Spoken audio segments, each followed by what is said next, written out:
మన రక్షకుడు ఛానల్ని వీక్షిస్తున్న మీ అందరికీ ప్రభు పేరిట శుభములు. ఈ మధ్యకాలంలో ఏ న్యూస్ ఛానల్ పెట్టినా, ఏ పేపర్ చూసినా ఒక దేశం పేరు తరచుగా వినిపిస్తోంది. అదే ఇరాన్.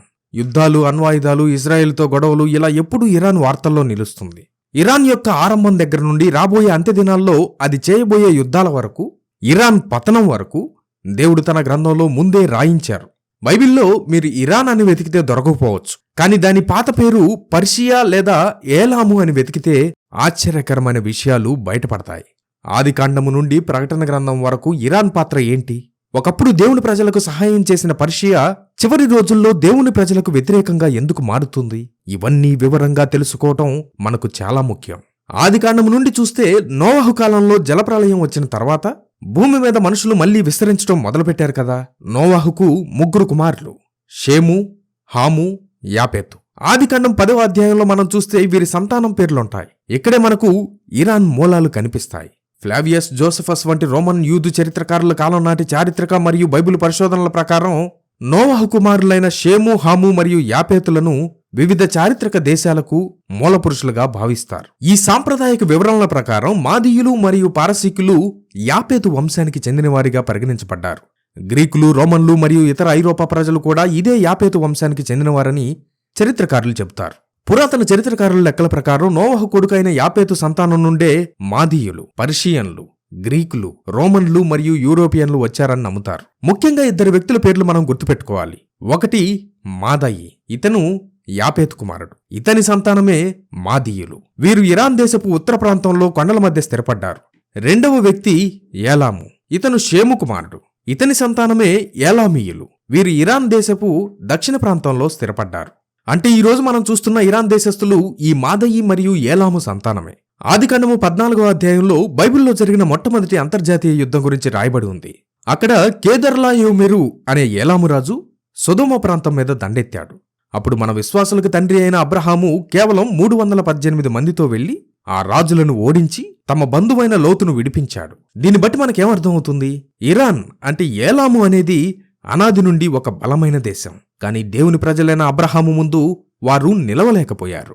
కాలం గడిచింది. చిన్న చిన్న తెగలుగా ఉన్న మాదీయులు, ఏలామీయులు కలిసి ఒక పెద్ద సామ్రాజ్యంగా మారారు. అదే పర్షియన్ సామ్రాజ్యం. అయితే ఇక్కడ ఒక అద్భుతం జరిగింది. పర్షియా వాళ్లు అన్యజనులే, విగ్రహారాధికులే. కానీ దేవుడు తన ప్రజలైన ఇశ్రాయేలీయులను కాపాడడానికి ఈ పర్షియా దేశాన్ని వాడుకున్నాడు. యెషయా ప్రవక్త ద్వారా దేవుడు 2 గొప్ప ప్రవచనాలు చెప్పాడు. మొదటిది, దేవుని ఆలయాన్ని పాడు చేసిన బబులోను సామ్రాజ్యాన్ని శిక్షించడానికి దేవుడు మాదీయులను, పర్షియన్లను వాడుకుంటానని చెప్పాడు. రెండవది, ఇది చాలా ఆశ్చర్యకరమైనది. యెషయా గ్రంథము 45వ అధ్యాయంలో దేవుడు ఒక పర్షియా రాజు పేరును ముందే ప్రకటించాడు. అతని పేరు కోరెషు. ఇక్కడ ఆశ్చర్యం ఏంటంటే కోరెషు పుట్టక ముందే, దాదాపు 150 సంవత్సరాలకు ముందే దేవుడు యెషయా ప్రవక్త ద్వారా అతని పేరు పెట్టి పిలిచాడు. నా ప్రజలను బబులోను చెర నుండి విడిపించేది, నా దేవాలయాన్ని కట్టించేది ఇతనే అని దేవుడు చెప్పాడు. దేవుడు అన్యదేశపు రాజులను కూడా తన ప్రణాళిక కోసం ఎలా వాడుకుంటాడో దీన్ని బట్టి మనం అర్థం చేసుకోవచ్చు. ఇప్పుడు మనం దానియేలు కాలానికి వద్దాం. బబులోను రాజైన నెబుకద్నెజరు యెరూషలేమును నాశనం చేసి యూదులను బానిసలుగా తీసుకువెళ్లాడు. వారిలో దానియేలు కూడా ఉన్నాడు. బబులోను రాజ్యంలో ఉంటూనే దానియేలు భవిష్యత్తులో రాబోయే పర్షియా రాజ్యం గురించి దర్శనాలు చూశాడు. నెబుకద్నెజరుకు వచ్చిన కలలో ఒక పెద్ద ప్రతిమ ఉంది కదా, తల బంగారంతో ఉంది. అది బబులోను. కానీ ఛాతీ మరియు భుజాలు వెండితో ఉన్నాయి. ఆ 2 భుజాలు దేనికి గుర్తు? మాదీయ మరియు పారసీక రాజ్యాలకు గుర్తు. బంగారం కంటే వెండి తక్కువ విలువైనదే కావచ్చు, కానీ బబులోను తర్వాత ప్రపంచాన్ని ఏలేది పర్షియా అని దేవుడు ముందే చూపించాడు. అలాగే ఒకరోజు రాత్రి బబులోను చివరి రాజైన బెల్షజరు విందు చేసుకుంటున్నప్పుడు గోడ మీద ఒక చెయ్యి వచ్చి రాత రాసింది, మెనే మెనే టెకెల్ ఉఫార్సిన్. దాని అర్థం ఏంటి? నీ రాజ్యం నీ దగ్గర నుండి తీసివేయబడి మాదీయులకు, పారసీయులకు ఇవ్వబడింది అని దానియేలు వివరించాడు. ఆ రాత్రే కోరెషు రాజు బబులోనును జయించాడు. మనం ఇంతకుముందు చెప్పుకున్న యెషయా ప్రవచనం నెరవేరింది. కోరెషు రాజు యూదులను పిలిచి, మీరు మీ దేశానికి వెళ్ళండి, యెరూషలేములో దేవాలయాన్ని కట్టుకోండి, దానికయ్యే ఖర్చు నేనిస్తానని చెప్పాడు. మీరు గమనించారా? ఒకప్పుడు ఇశ్రాయేలును నాశనం చేయడానికి వచ్చిన దేశాలున్నాయి, కానీ పర్షియా మాత్రం ఇజ్రాయేలును కాపాడి దేవుని మందిరం కట్టడానికి సహాయం చేసింది. చరిత్రలో ఇరాన్కు దేవుడిచ్చిన గొప్ప ఆధిక్యత ఇది. ఇక్కడితో అయిపోలేదు. పర్షియా సామ్రాజ్య రాజధాని అయిన షూషను కోటలో ఒక గొప్ప అద్భుతం జరిగింది. ఇది ఇప్పుడు ఇరాన్లో ఉంది. అదే ఎస్తేరి రాణి కథ.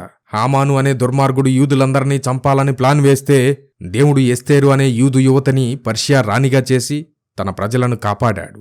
ఆ రోజు పర్షియా రాజు యూదులకు అండగా నిలబడ్డాడు. అంతేకాదు, యేసుక్రీస్తు పుట్టినప్పుడు తూర్పు దేశం నుండి జ్ఞానులు వచ్చారు కదా. చాలామంది చరిత్రకారుల ప్రకారం వాళ్ళు పర్షియా ప్రాంతం నుండి వచ్చిన వారుగా భావిస్తారు. దానియేలు ప్రవక్త రాసిన ప్రవచనాలు వాళ్ళ దగ్గర ఉండుంటాయి. అందుకే మెస్సయ్య పుట్టాడనే నక్షత్రం చూసి యేసును ఆరాధించుంటారు. ఆదికాండము నుండి యేసుక్రీస్తు జననం వరకు ఈ ఇరాన్ అనే పర్షియా దేవుని ప్రణాళికలో ఒక పాజిటివ్ పాత్రను పోషించినట్టు కనబడుతుంది. అయితే ఇప్పుడు ఇరాన్ ప్రస్తుత పరిస్థితి ఏంటో తెలుసా? తీవ్ర ఆర్థిక సంక్షోభం వలన అక్కడ నిరసనలు మొదలయ్యాయి. ఇరాన్ కరెన్సీ విలువ చాలా తగ్గిపోయింది. దీనివల్ల ఆహారం, ఇంధనం, మందులు వంటి నిత్యావసర వస్తువుల ధరలు బాగా పెరిగాయి. సాధారణ ప్రజలు రోజువారీ ఖర్చులు కూడా భరించలేని స్థితికి చేరుకున్నారు. నిరుద్యోగం పెరగడం, జీతాలు సరిపోకపోవడం వల్ల ప్రజల్లో తీవ్ర అసంతృప్తి ఉంది.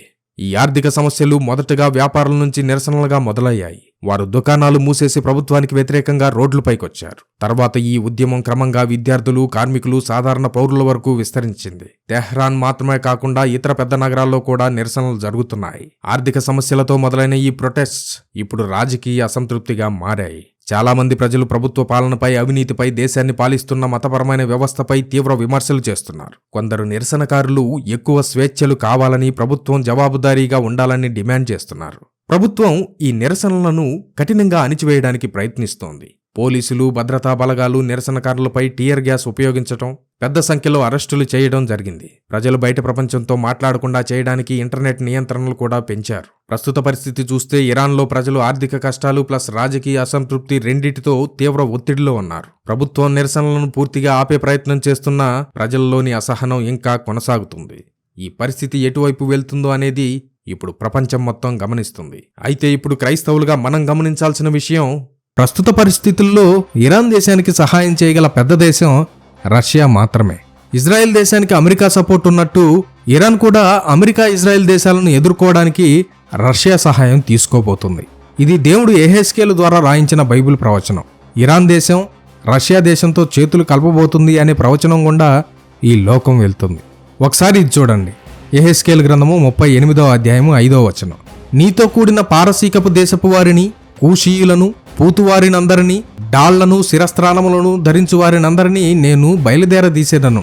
ఈ వచనంలో పారసీక దేశం అనగా ఇరాన్, ఇంగ్లీష్లో పర్షియా అని ఉంటుంది. పర్షియాగా ఉన్న పేరును ఇరాన్గా 1935లో ఇరాన్ యొక్క మిలిటరీ యుద్ధ మంత్రి అయిన రజా పహ్లావి మార్చారు. పారసీక దేశపు రాజు అనగా ఇరాన్ దేశపు అధ్యక్షుడు. రష్యాతో పాటు కొన్ని దేశాలను తీసుకుని ఇజ్రాయెల్ మీదకు దాడులకు రాబోతున్నాడు అని యెహెజ్కేలు ద్వారా 3000 సంవత్సరాల క్రితమే దేవుడు తెలియజేశాడు. ఆల్రెడీ ఆ ప్రవచనం మొదలైంది. కొన్ని నెలల క్రితం ఇరాన్ దేశం కూడా ఇజ్రాయెల్ మీద దాడులకు దిగింది. ఇజ్రాయెల్ దేశంతో పోరాడే శక్తి లేక మౌనంగా ఉంది. కానీ ఇజ్రాయెల్ దేశం మీద ఉన్న కోపం మాత్రం పోలేదు. చాలా పగ ఇజ్రాయెల్ పై ఉంది. కారణం ఏంటో మనకు తెలుసు. ఇజ్రాయెల్ దేశం ముస్లిం దేశాలకు చాలా ప్రాముఖ్యమైన అధికారులను హతమార్చింది.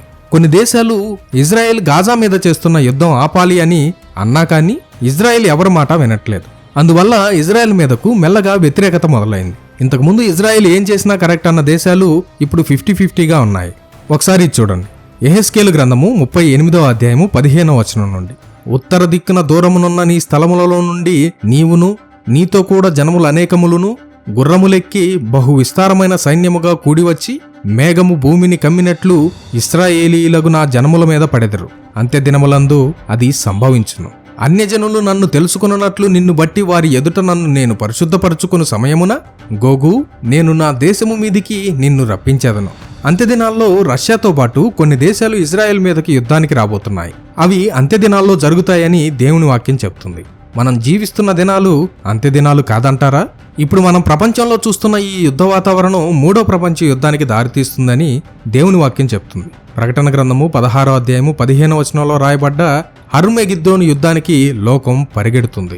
ప్రస్తుతం ఇజ్రాయెల్ దేశానికి ఉన్న టెక్నాలజీ వ్యవస్థను బట్టి, అమెరికా సపోర్టును బట్టి ఇజ్రాయెల్ దేశాన్ని ఎవరూ ఏమీ చేయలేరు. ఎంతటి దేశమైనా ఇజ్రాయెల్ ఎదిరిస్తుంది అనుకుంటున్నారు. కానీ ఒక సమయం రాబోతుంది. అమెరికా కూడా ఇజ్రాయెల్ దేశానికి సహాయం చేయలేని పరిస్థితి రాబోతుంది. ఉదాహరణగా ఇప్పుడు అమెరికాలో జరుగుతున్న ఆర్థిక నష్టం మనం చూడొచ్చు. రానున్న రోజుల్లో అమెరికా దేశం ఇంకా చాలా నష్టాల గుండా వెళ్లబోతుంది. దేశాలను శాసించే శక్తి అమెరికా కోల్పోయే అవకాశం ఉంది. దేవుని లేఖనాల నెరవేర్పు కోసమే ఈ లోకం యుద్ధ ప్రయాణం మొదలుపెట్టింది. ఈ యుద్ధాలు ఎందుకు అంటే దేవుడు వస్తున్నాడు సిద్ధపడండి అని లోకాన్ని హెచ్చరించడానికి. రష్యా, ఇరాన్ మరియు వారి యొక్క మిత్రదేశాలను దేవుడు ఇజ్రాయెల్ దేశం మీదకు రేపబోతున్నాడు. ఆల్రెడీ రష్యా యుద్ధం మొదలు పెట్టడంతోనే దేవుని రాకడ సమీపించింది అని అర్థమవుతుంది. ఇప్పుడు ఇరాన్ దేశం యుద్ధంలోకి దిగడం ప్రతి నేత్రం ఆయనను చూస్తుంది, ప్రతి వాడి మోకాలు యేసుక్రీస్తు నామమున వంగుతుంది అనే దేవుని రాకడ ప్రవచనానికి అడుగులు పడ్డాయి.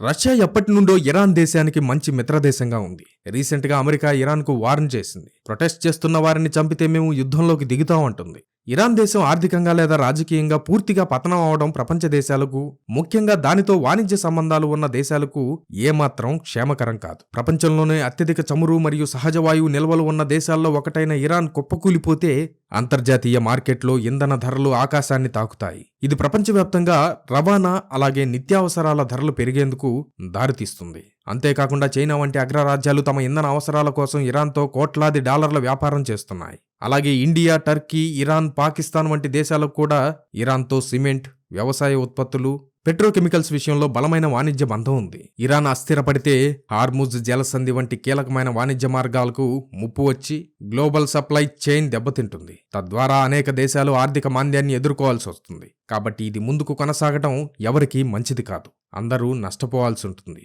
రష్యా, చైనా, ఇరాన్ ఒకవైపున్నాయి. అమెరికా ఇరాన్ దేశం మీద దాడి చేస్తే ఆటోమేటిక్గా చైనా సహాయం చేయడానికి ఆలోచించదు. రష్యా ఎప్పటి నుండో అమెరికాను హెచ్చరిస్తుంది. అమెరికా, ఇజ్రాయెల్ ఒకవైపు. ఇప్పుడు ఆ పెద్ద దేశాలు ఇజ్రాయెల్కి వ్యతిరేకం అవ్వడం ఎంతో దూరంలో లేదు. ఇరాన్ ఇప్పుడు ఈ పెద్ద దేశాలకు చిచ్చు పెట్టే మంటగా కనబడుతుంది. వాటిని ఇజ్రాయెల్ వైపు రెచ్చగొట్టే పాత్ర పోషిస్తోంది. మూడవ ప్రపంచ యుద్ధం వస్తుందేమో అనిపిస్తుంది, కానీ దాని ముందు ఈ పరిస్థితులను చక్కదిద్ది శాంతి తీసుకురావడానికి ఒక ప్రపంచ నాయకుడు బయటికి రావాల్సిన సమయం వచ్చింది. ఒక శాంతిని స్థాపించే నాయకుడు రావడానికి ఇది సరైన సమయమేమో. దేవుని చిత్తం అయితే రాబోయే రోజుల్లో మరిన్ని విషయాలు చూద్దాం. Jesus coming soon, so be prepared.